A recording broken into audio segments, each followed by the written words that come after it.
ce mot. Parce que quand on est mère, recevoir un enfant de 11-12 ans qui a fait son premier pas de côté accompagné de ses parents et lui rappeler ce qu'est l'ordre républicain, ça a du sens. Et ne pas attendre qu'il soit bien trop tard. Je le dis en réunion d'appartement, j'ai un souvenir assez précis un jour d'un papa dont le fils était en garde à vue qui nous disait « j'en veux plus, gardez-le ». Non, on lui expliquait qu'il fallait lui rendre. Et vous avez des parents dans ces situations. Et dans ce cas-là, l'étage municipal est le bon étage pour aider ses parents. Mais de la même manière, et je l'ai dit avant, cette loi de 2007, elle propose, quand des familles vivent du deal ou des crimes de leurs enfants, de les expulser. C'est juste. C'est pas être dur, c'est pas d'une droite dure, c'est simplement être juste et surtout penser que dans un immeuble,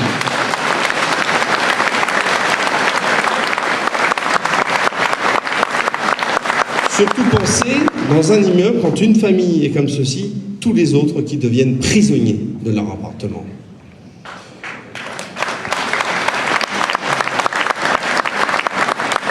Nous mettrons en place un conseil pour les droits et devoirs des familles qui rassemblera tous les acteurs pour agir dès les premières incivilités et donc, comme je vous le disais, par exemple, faire des rappels à l'ordre. Nous assurerons la sécurité des enfants et la tranquillité des parents par des aménagements urbains, par une présence humaine et de la vidéoprotection, bien évidemment aux abords des établissements scolaires. Le racket, ça existe, monsieur le maire. Cette sécurité pour les biens et les personnes, vous l'avez compris, elle est importante pour nous. Mais c'est pas pour rien si tout à l'heure je vous ai parlé de PSA.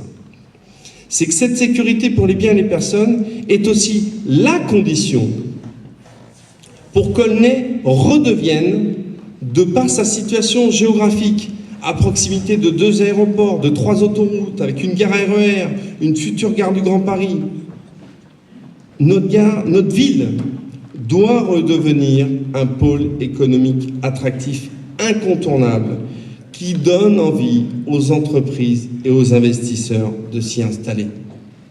Et la sécurité est une des conditions, tout simplement. Dans ce contexte, il est urgent de réaménager le site de l'ancienne usine PSA en faisant un pôle d'excellence,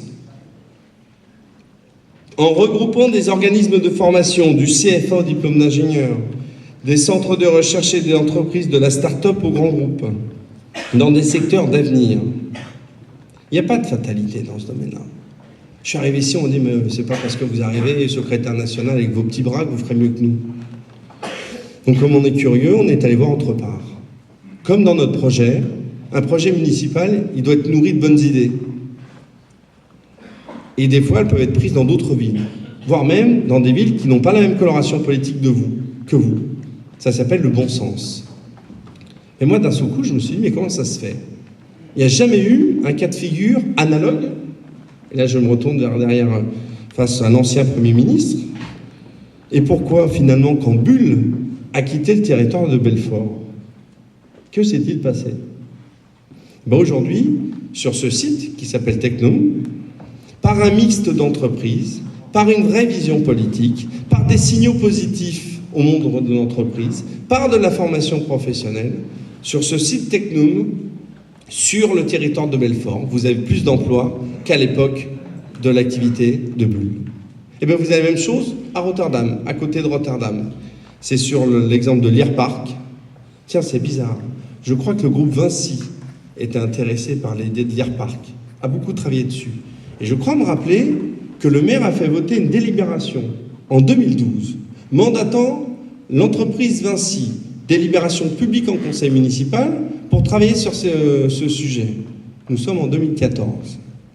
Et bien évidemment, jamais le conseil municipal n'a été informé des retours. Ben oui, ça marche. Oui, ça marche. À Rotterdam, vous avez sur un territoire quasiment de la même taille que PSA, vous avez 70% d'activité industrielle. La notion de service, il faut des crèches. C'est-à-dire que quand vous installez de nouvelles entreprises de différentes tailles, il faut aussi du service. Et il faut à côté de la formation. Mais qu'on parle enfin vrai en France. Si vous avez une entreprise de soudeur, mais il faut mettre un CAP de soudeur. Qu'on fasse enfin correspondre le bassin de délinquants, erreur professionnelle, le bassin de vie, le bassin d'emploi et finalement le bassin d'activité. Or, trop souvent en France, il y a une déconnexion entre le monde de l'entreprise, le monde public, de la puissance publique, et le monde de l'éducation.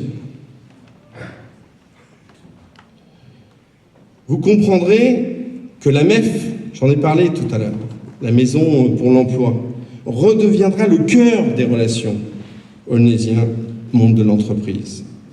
Il faudra remettre l'entreprise au cœur de cette structure, bien sûr, et je suis désolé, mais il faudra aussi changer le nom. Parce que vous savez, tout à l'heure, je vous parlais de symboles, de signaux. Quand on parle de vitalité économique, quand on parle de création, quand on parle de jeunes talents, quand on parle de jeunes pousses, ben on ne rentre pas à la maison. Donc même le mot n'a pas de sens, maison pour la formation.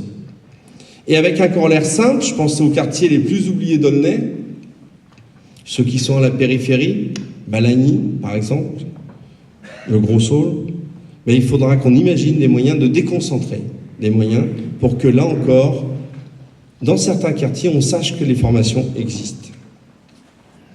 La réussite scolaire à Aulnay en général, et dans nos quartiers populaires en particulier, est la priorité pour l'avenir de nos enfants.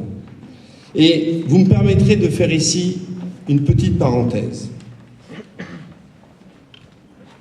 J'affirme haut et fort que ce gouvernement, ainsi que tous les élus socialistes qui le soutiennent, n'aiment pas la famille et les valeurs qu'elle incarne.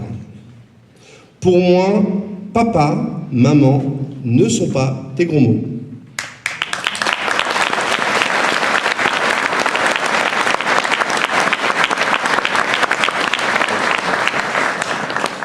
Pour moi, François Hollande a volontairement opposé les Français entre eux sur la question du mariage pour faire oublier ses autres échecs.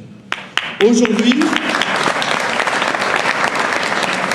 Vincent Payon a démontré, au travers de son inapplicable réforme des rythmes scolaires, que finalement il ne se préoccupait absolument pas de la vie des parents d'élèves, des professeurs, qui pourtant, rappelons-le, n'ont jamais été des annexes de l'UMP.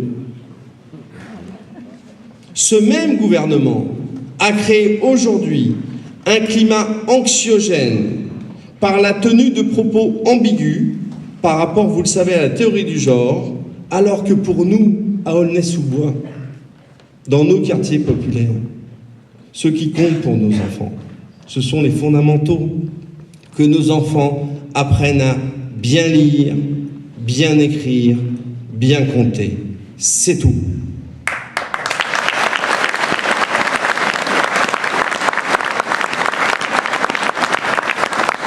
En matière d'éducation, donc, vous l'avez compris, nous devons viser l'excellence. Nous devons tout mettre en œuvre pour éviter le décrochage scolaire et faciliter l'insertion professionnelle. C'est pourquoi nous agirons dès le début du décrochage scolaire, avec la prise en charge immédiate et individuelle, soit par une aide pour les plus jeunes, soit par le biais d'une école de la deuxième chance ou d'un contrat d'alternance avec des entreprises partenaires de la ville pour les adolescents. Nous investirons sur l'apprentissage avec des accords ville, éducation nationale, entreprise, afin de prendre en charge plusieurs centaines de jeunes par année. Nous ne devons laisser personne sur le bord du chemin, car les talents et les potentiels des jeunes de chaque Aulnaysien sans distinction doivent être valorisés au mieux. Nous devons rompre avec la vision idéologique du maire sortant qui abîme et défigure notre ville par son bétonnage. Aulnay-sous-Bois, je le dis haut et fort, doit redevenir une ville où il fait tout simplement bon vivre avec sa famille et ses enfants entourés de ses amis. C'est pourquoi nous réviserons le plan local d'urbanisme dès le début du mandat, en concertation avec les habitants, pour préserver tous les quartiers. Nous interdirons les ruptures urbaines en réglementant la hauteur des constructions selon les quartiers. Nous lutterons contre la densification et le mitage des zones pavillonnaires. Nous proposerons un projet global d'urbanisme avec comme priorité le bien-être des habitants. Par ailleurs, nous stabiliserons le nombre d'habitants de notre ville en répondant aux besoins en logement des Aulnaisiens sans avoir le fantasme du 100 000 habitants.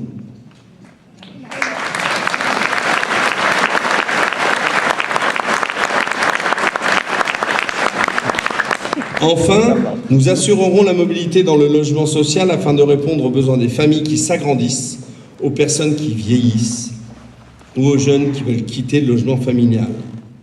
Un maître mot, parcours résidentiel. On peut commencer une vie dans un logement social, faire une primo-acquisition, ensuite acheter un pavillon et ensuite plus tard revenir dans le centre-ville dans un appartement près d'un secteur plus médicalisé. Une grande ville comme Aulnay-sous-Bois, de 83 000 habitants, doit permettre à toute personne voulant avoir pendant sa vie ce parcours résidentiel de le faire effectivement. Pour qu'Aulnay redevienne gagnante, il faut rompre avec le poison de la division. Depuis 6 ans, le maire sortant socialiste divise, et vous l'avez compris, les quartiers, divise les habitants à des fins purement électoralistes. Par exemple, en promettant à ceux qui en avaient besoin des milliers de logements, dont ils n'ont pas pu profiter, puisqu'ils sont finalement rarement attribués à des Aulnaisiens, et en promettant aux autres de préserver leur cadre de vie, notamment dans les zones pavillonnaires, mais finalement en les trompant en cours de mandat. C'est pourquoi nous ferons tout pour qu'Aulnay retrouve son unité et redevienne une ville apaisée. Alors j'ai été trop long, je le sais, Jean-Pierre, je m'en excuse, je vais quand même faire mes conclusions. Le courage, le mérite, le travail, l'effort ne sont pas des gros mots, mais pour moi des valeurs qui forgent le caractère. Ces valeurs, je souhaite que nous les défendions. Et finalement, c'est le dénominateur commun de ces hommes et ces femmes, tous différents, mais qui fait que c'est cette jolie définition de la synergie. Le tout fait plus que la somme des parties. Si je m'engage aujourd'hui dans ce combat, c'est que je veux que chaque habitant de notre ville ait la possibilité d'y souscrire, et ouvertement, sans avoir peur. J'ai choisi, vous le savez, d'élever mes enfants, ici. Je veux pour mes 5 enfants ce que je veux pour chacune et chacun d'entre vous. Je veux aider notre ville, notre département, notre région à sortir de l'endormissement dans lequel le Parti socialiste préfère les maintenir. J'appelle toutes les Aulnaisiennes, mais aussi tous les Aulnaisiens, à nous rejoindre quel que soit le quartier. J'appelle tous nos amis à nous rejoindre car nous sommes la seule liste qui peut agir efficacement pour Aulnay. J'appelle tous nos amis à nous rejoindre car nous voulons redonner ces lettres de noblesse à notre ville. Et je vois Madame Cornefer, et c'est votre nom qui m'a inspiré cette phrase-là, vous le savez. J'appelle tous nos amis à voter pour la liste Aulnay respectueuse, Aulnay gagnante dès le premier tour. Je compte sur vous, nous avons besoin de vous. Soyons fiers de nous-mêmes et de nos valeurs. La victoire est au rendez-vous. Merci.